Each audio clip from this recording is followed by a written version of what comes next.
Everybody's got one strongly held musical opinion that gets them in a bit of trouble. I asked you guys to share with me your most controversial musical hot takes. Let's see what you came up with. To kick things off, Eli443 believes that Kanye is the Hendrix of the 2000s. Okay, well, that definitely fits the bill. I don't know enough about pop and hip hop music to have much of an opinion on this, but I will say for this to be true, Kanye would have needed to revolutionize his genre and skill set. Guitar before Jimi Hendrix and guitar after Jimi Hendrix are completely different because of that one man.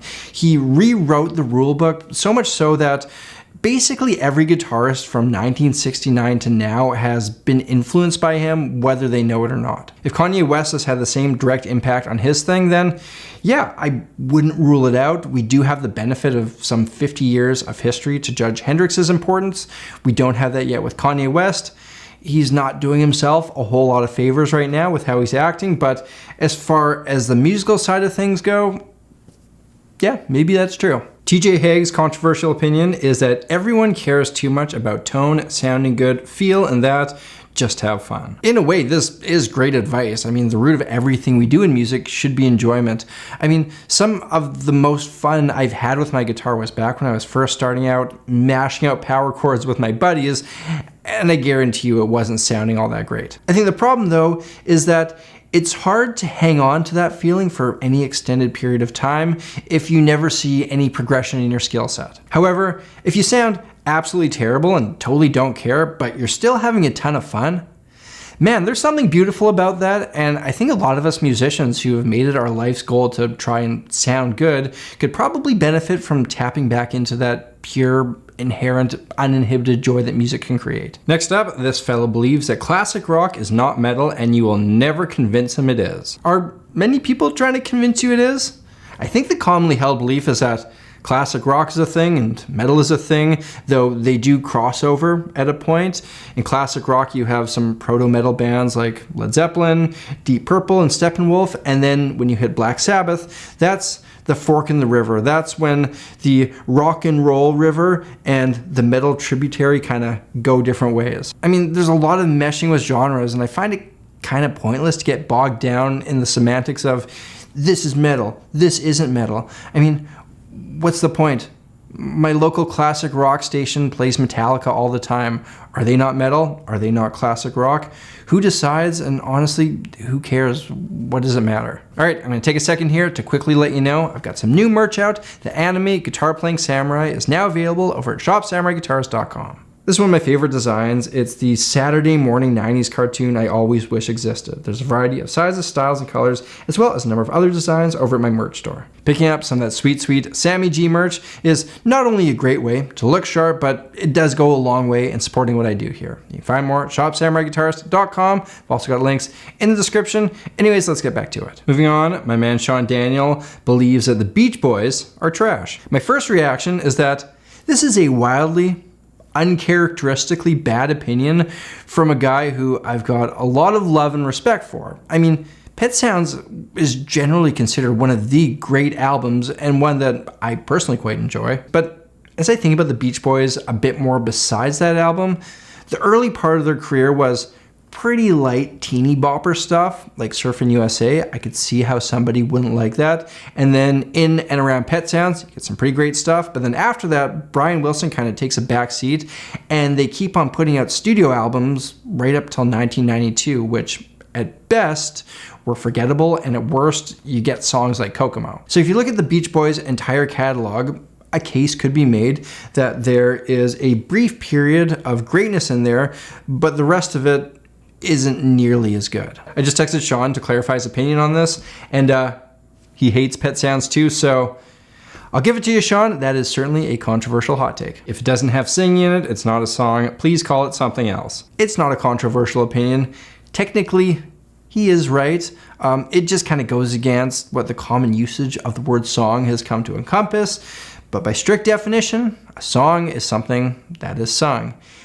It's just a pointless and trivial distinction to make, and I feel like the only people who would care about this are complete and total dorks. Here's a sentiment that I came across a fair bit. Insert legendary band, Rolling Stones, the Beatles. This guy here says Led Zeppelin, and the hot take is that these guys really weren't that special. My issue with these statements is that unless you were alive back then or have really taken the time to dive into the history of music, it's impossible to understand what kind of impact these bands really had. You gotta imagine it from the view of the guy in 1969 who's never heard anything heavier than CCR and the Beatles and the Rolling Stones. You put on Zeppelin 1 and that's gonna blow you away. There's a reason why that album is such a game changer that redirected the course of music history. But if you don't really understand the context of all this and you listen to, say, Led Zeppelin and Queen and Rush and whoever else for the first time, I get how you might say, I don't really see what's all that special about that blimp band. Like, in a way, it'd be like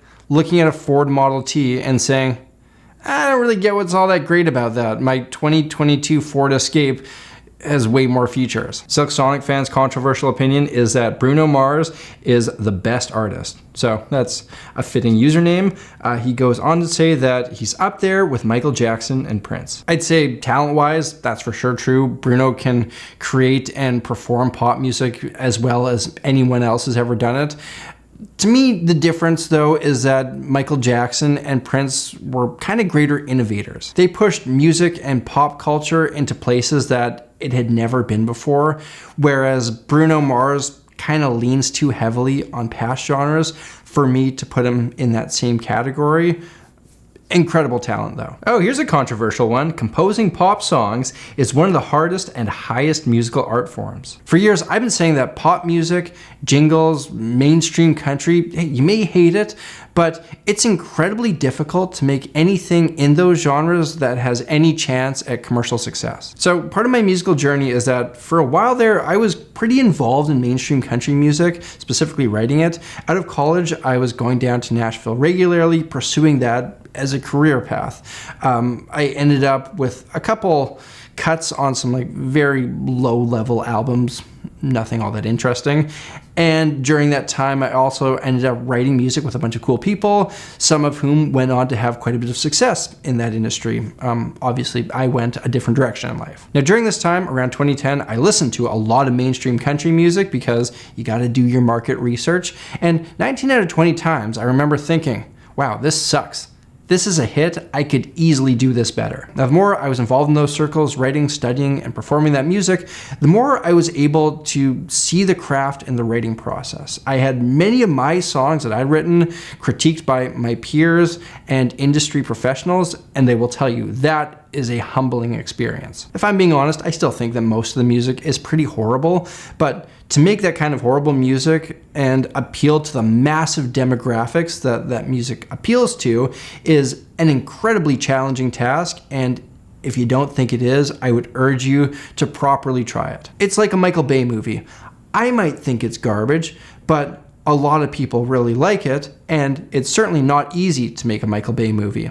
I will disagree, though, with the original comment. I don't think any of this stuff would be considered high art. All right, what do you think about this? Nickelback isn't that bad. Honestly, they aren't. They do a thing, and they do that thing really well.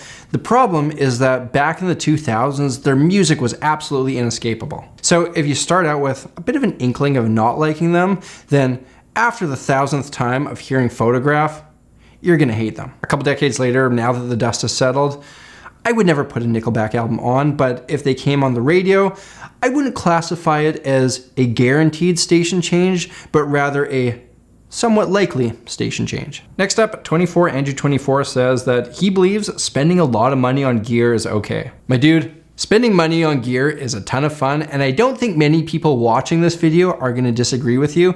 However, if you brought up this opinion during I don't know, household budget planning time, then I could see how it wouldn't go over quite as well. I think the issue arises when the buying of gear takes precedence over the playing of it. For me, all these instruments are a vessel for my creativity. Each one inspires me in a different way, and that's what's fun about it. But if buying it is the fun thing, then I think that's a pointless, highly costly, and ultimately pretty hollow experience. U2 is a top 5 worst band of all time. I would disagree. U2 from like 1982 to the early 90s had some pretty great stuff. I'm not the biggest fan of theirs, but I would happily listen to the best of from this era any day. After this period, not so much, but by no means one of my top 5 worst of all times. Who would that be? I feel like it's gotta be fairly well-known mainstream groups. Like, you can't put the guy down the street whose band can't play in time or in tune on this list. But my bottom 5, Imagine Dragons, Jason Aldean, The Chainsmokers, Manhattan Transfer, and maybe ABBA. Christian Holvik's hot take is music that is not religious is not actually music. Oh my God. Well, most music does have distant roots in spirituality one way or another, but I don't really think that's what this guy's getting at. This is a pretty out there idea. I feel like this guy kind of just made up criteria for what is and what isn't music that is detached from the reality that the rest of us are experiencing. So well done. That hot take perfectly fits the bill. Moving on, Brent Curry believes that John Mayer has a legitimate case as one of the top 10 guitarists of all time. It's important to separate the idea of best and great when you're having these discussions. Even though the two terms are related, to me greatness implies significant cultural impact, whereas best is more of just a pure skill set kind of thing. John Mayer being one of the top 10 greatest of all time, I think we need more time to pass to be able to judge his impact, but yeah, I would say that this is grounded in reality. He's one of the last guitar heroes to have been a household name. And you know, if you go to a guitar store nowadays, you'll hear Slow Dancing in a Burning Room more than you'll hear Sweet Child of Mine. So I don't think it's unfathomable in a couple years to say, hey, the impact that John Mayer had on the current period and whatever's gonna follow is as important as some of these guitar greats of the past. Oh, here's a good one. Jazz is actually pretty easy. Okay, so this guy is either an absolutely incredible savant of a musician or he is completely terrible. There's no in between when you have an opinion like this. Ooh, how about this one? Country guitar is severely underrated for the skill it takes. I 100% agree with this, and I'm not even just talking about the old school stuff. Like, from the 90s to pretty recently, there were some incredible guitar parts played on some country albums. Any day of the week, I will happily learn a Brent Mason, Vince Gill, Brad Paisley guitar part. Moving on, Sketch Delaney says, 90% of musicians from the 70s have done deplorable things if you dig hard enough. I feel like it would be more controversial to say otherwise. Maybe 90% is a bit high of a number, but like the ages of some of the girls that some of these rock and roll guys were dating is truly disturbing. I don't know how to broach this topic. I don't know if these things were more acceptable by society back then. And if that was the case, like, what does that say about that time period and just people in general? Some very bad things happen in groupie culture. And I'm not talking about two consenting adults. Like, there's some bad stuff in there, and that's just the stuff you hear about. So I don't know how or why a lot of these guys just get a pass. And I don't know how to take this information and have it sit there with the fact that like these guys made some of the most important and some of my favorite music. I don't think you can just sweep this discussion under the rug, but I also don't really know what you do with it. And let's wrap it up here. Swoby5's most controversial musical hot take is that YouTube culture makes music worse, not better. Now it's all about creating content, not music. So keep in mind, I have a fairly biased view of this whole thing, but I would say that it's a double-edged sword. Someone like me with my skill set would most likely have never found the kind of success that I found through YouTube in pre-YouTube days. And now I'm able to share just about anything I want with a relatively large audience. I've been working on an original album for quite a while now, and every now and then I find myself thinking like how incredible it is that I can make something without having anybody pull the strings, and I can share it with an audience without having to filter it through like a radio station or record label or anything like that. With this project, I have ultimate creative freedom, and it's turning into something that I'm really proud of, and that just doesn't exist without what you guys and YouTube has provided me. And I think this is true for a lot of other people who build up an audience by making content. The flip side to this is I'm a year into this project and it's gonna take a fair bit more time. It's taking so long because I'm beholden to the great YouTube algorithm gods. I can't just disappear for months to go work on my album. Like, I gotta keep the content coming. I think all YouTubers kind of fear the unknown nature of this platform. We worry about losing that audience that took us so much time and hard work to build. I don't know what happens if I just take off for an extended period of time, work on some original music, and don't upload. And it would take a lot of guts for someone to leave something that's been quite successful and dive headfirst into an original album. Like, I don't even know if my album will ever break even. YouTube pays the bills, it pays for the album. I've got 2 kids and a family that this thing supports. So a passion project like an album is going to take a backseat. That's an inside view of how this looks from my perspective, and I think a lot of other content creators could probably relate. But as far as what kind of impact the videos and the stuff that we make has on the musical landscape, I don't really know. I think I'm just too involved and too in my own head to really understand it. Would music be better without all this social media? I don't know. Maybe. But it's not going away. I think the best thing you can do is play the game and try to influence things in a positive way from the inside out. Ladies and gentlemen, there you have it. Those are your most controversial musical hot takes and my opinions on them. Remember to check out some of that sweet, sweet Sammy G merch over at shopsamuraiguitarist.com. Picking up some of that Sammy G merch is a great way to support what I do. Thank you all for watching, and an extra big thank you to everyone who's involved in my Patreon program. If you want to check out another video like this one, hit that link up there. If you're new here, hit that subscribe button, ring that bell, and stay tuned for a wide range of musical content. Until next time, look after yourselves, look after each other, look after the planet. I'm Samurai Guitarist, and I'll see you again soon.